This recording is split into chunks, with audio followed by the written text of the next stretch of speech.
네, 여러분 반갑습니다. 2021년 4월 28일 수요일 마감 시장 시작하도록 하겠습니다. 오늘 공시장이 모두 코스피 1.06%, 코스닥 2.23% 크게 하락하는 모습들을 보여주면서 장이 마감이 되었습니다. 최근 들어서 가장 큰 하락폭이 아닌가 싶은데요. 해외 시장도 잠깐 살펴보고 국내 시장이 이렇게 또 많이 빠졌던 이유가 무엇이고 또 어떻게 대응해야 되는지 한번 살펴보도록 하겠습니다. 오늘 좋은 말씀 해주실 성투사님 모셔보도록 하겠습니다. 반갑습니다. 네, 반갑습니다. 네, 반갑습니다. 네, 전에 해외도 조금씩 조정을 하는 모습들이었고, 네, 다우존스는 소폭 상승은 하긴 했습니다. 소폭 상승이라고 하기도 좀 먼한 그런 모습들이었는데, 국내 국외 전부 다 이제 동시에 조정하는 모습들인데, 어떻게 봐야 될까요? 뭐 미국 시장에는 사실 악재는 없었어요. 네네네. 그냥 뭐 유일하게 악재라고 본다면 음, 신고가가 나온 종목들이 이제 가치 대비해서 많이 올랐다. 네네. 그래서 이제 차익 실현을 하고 싶어하는 사람들이 네. 명분을 찾고 있다. 뭐 그런 정도가 악재였죠. 그러니까 차익 실현이 어떻게 보면은 가장 큰 악재라고 볼 수 있겠는데, 네네네. 기업 실적들도 나쁘지 않았고요. 네. 그다음에 뭐 경제 지표도 나쁘지 않고. 네네. FOMC도 뭐 특별한 거 없고, 네. 뭐 이런 내용이 있다 보니까 시장 음. 자체는 크게 출렁거리는 않았습니다. 근데 네. 더 올라가지 못하는 부분들이 이제 사람들한테 조금 이제 뭐 불안감을 좀 줬든지 이런 모습이 네네네네. 있겠죠. 그리고 네네. 기업 실적 쪽에서 이제 테슬라가 네네. 주가가 좀 하락하는 모습이 좀 있었어요. 네. 근데 실적은 좋게 나왔거든요. 음. 실적은 좋게 나왔는데 그 내용이 좀 좋지 않았죠. 네. 그 내용이 이제 저거잖아요. 그 비트코인을 판매해가지고 약 네네네. 3천억 정도 수익을 남겼다. 음. 근데 그게 이제 회사의 순이익에서 이제 한 1,000억 원 정도가 더 플러스가 된 거죠. 그것 때문에. 네네. 이게 근데 뭐 원래 자기 사업으로 돈을 번 게 아니고 투자로 그렇죠. 이제 돈을 번 거죠. 네. 그러니까 전기차를 팔아서 돈을 벌어야지 되는 건데 네네. 비트코인을 가지고서 돈을 벌었다 이 얘기죠. 음.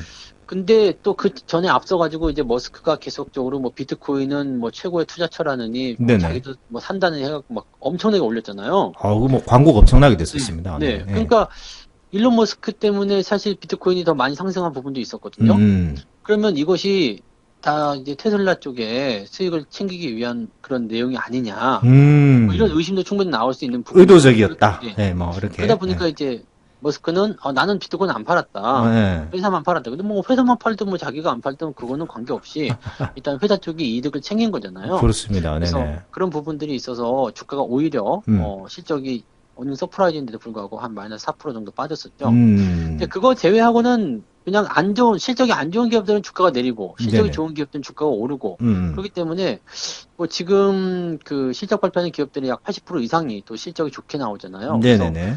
뭐 특별하게 악재는 아니었어요. 음. 그 다음에 FOMC 같은 경우 이제 오늘 열리고 있겠죠? 열리고 네네. 있는데, 네. FOMC에서는 약간 이제 그 파월이 어떤 말을 할 것인가 이제 주목이 좀 되고 있습니다. 네네. 이게 테이퍼링을 이제 2021년, 22년 음. 1월부터 시작할 수도 있다. 네네. 네.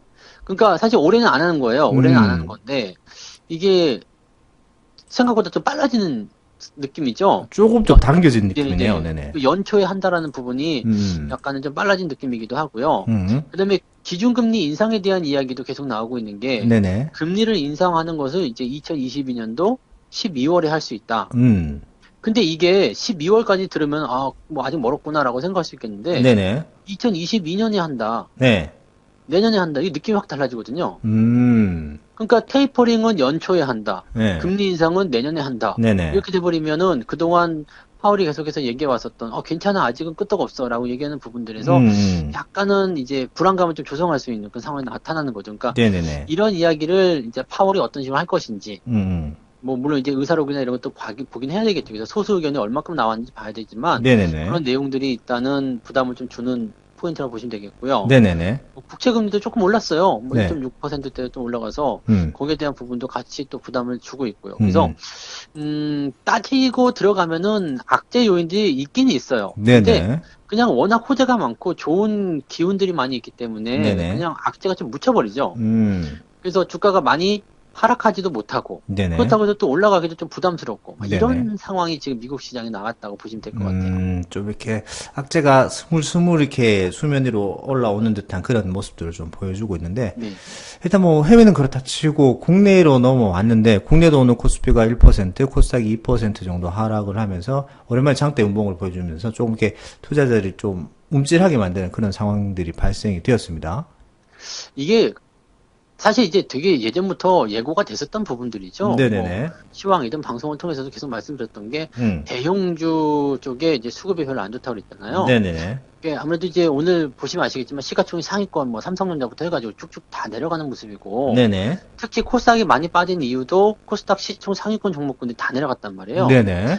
근데 얘네들이 이제 내려간 이유는 이제 코스피 200, 코스닥 150, 이 네. 대형주 쪽에 공매도 타겟이 될 수 있다. 아, 네네네. 곧 이제 그러다 공매도가 보니까, 이제 예. 5월이니까요. 네. 그렇죠. 뭐 이번 주 지나가면 바로 시작이란 말이에요. 네네. 근데 사실 삼성전자나 하이닉스 같은 경우처럼 이렇게 코스닥 시총 상위권 종목군들은 사실 공매도가 건드리기 좀 어렵긴 합니다만은 코스닥 같은 경우는 만만한 데다가 또 공매도 잔고가 많기로 유명한 바이오 종목들이 상위에 포진되어 있단 말이죠. 네네네. 그러니까 오늘처럼 주가가 내리는 상황에서는 뭐 다 같이 내리긴 했습니다만 코스피는 1%밖에 안 빠졌지만 코스닥은 2%가 넘게 하락하는 모습이죠. 네네네. 굉장히 이게 타격이 이제 컸네요. 네, 그런 타겟팅이라 좀 보시면 될 것 같고 네네네. 그렇다고 해서 뭐 코스피가 좋은 것도 아닙니다. 지금 보시면 아시겠지만 코스피 같은 경우는 뭐 3,200을 다시 가네 어쩌네 뭐 그런 모습까지 있었잖아요. 네네. 그럼에도 불구하고 시총 상위권 종목군들 갖고 있는 분들은 전혀 계좌가 회복되지 않은 모습을 봤을 거예요. 아, 뭐, 오히려 더 나빠지는 상황이 그죠? 되겠죠. 네네. 오히려 더 이제 나빠지고 이제 오늘처럼 또 주가가 내려가면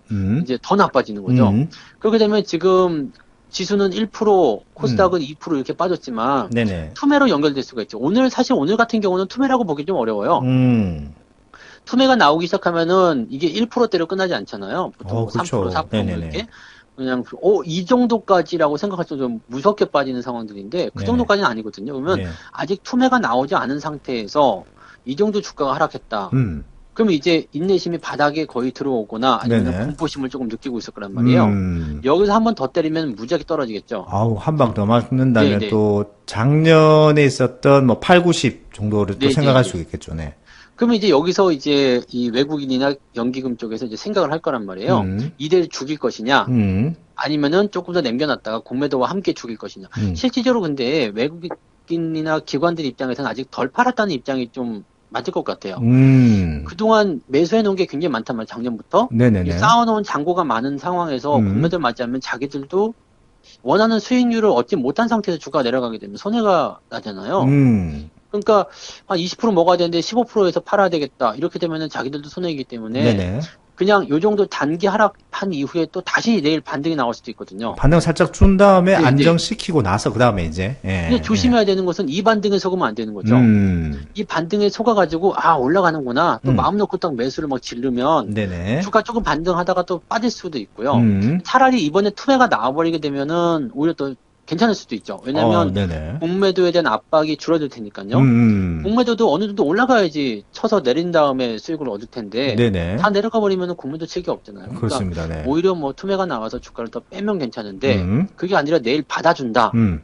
이렇게 됐을 경우는 이제 더 조심을 해야 되는 상황이 벌어지는 거죠. 그러니까 지금은 굉장히 이제 이 논란의 중심이 되는 시총 상위권 종목을 갖고 계시는 분들은 네네. 뭘 해도 안 좋아요. 올라와도 안 좋고 내려가도 안 좋거든요. 그래서 이런 것들에 대한 비중 축소는 계속 해오셨으면 좋은데 아직도 그게 안 되셨더라면 뭐 올라가든 내려가든 비중 축소를 좀 하시면서 네네. 대응하시는 게 좋겠고 대형주들은 조정이 한번 시작되면은 오래 걸리잖아요. 상당히 많이 걸리죠. 네네. 그죠? 예. 올라갈 때도 오래 가지만은 내려갈 때도 상당히 오래 걸린단 말이에요. 그러니까 그런 것들 생각하시면은 차라리 비중을 축소해놓고 지금 가는 종목도 업황들 많이 있단 말이죠. 그렇죠. 그러니까 네, 차라리 그런 쪽으로 갈아타시는 거죠. 훨씬 더 유리할 수 있겠고요. 그렇다고 해서 또 너무 올라간 거 사시면 안 되겠지만, 네, 뭐 현금 들고 계시고 그냥 가지고 기다리시는 것도 훨씬 더 나을 수도 있고요. 그래서 조정에 대한 대비가 조금은 필요한 시기가 아닐까 그렇게 생각을 좀 해볼 수 있겠습니다. 결국은 이제 포트폴리오 구성에 대한 문제와 현금 비중에 대한 문제가 될 수 있는 것 같습니다.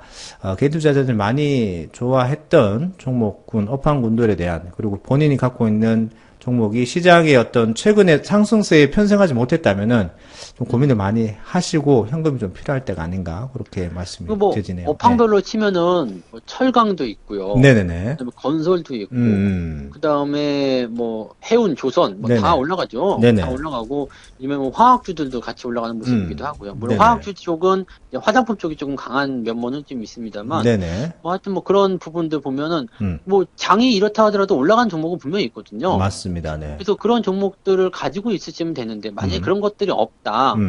나는 이제 뭐 자금적 여유가 없어서 그런 거 아직 매수 못했다. 그러면은 그런 거를 따라가시기보다는 그냥 현금을 들고 기다리시는 게 낫다는 이야기죠.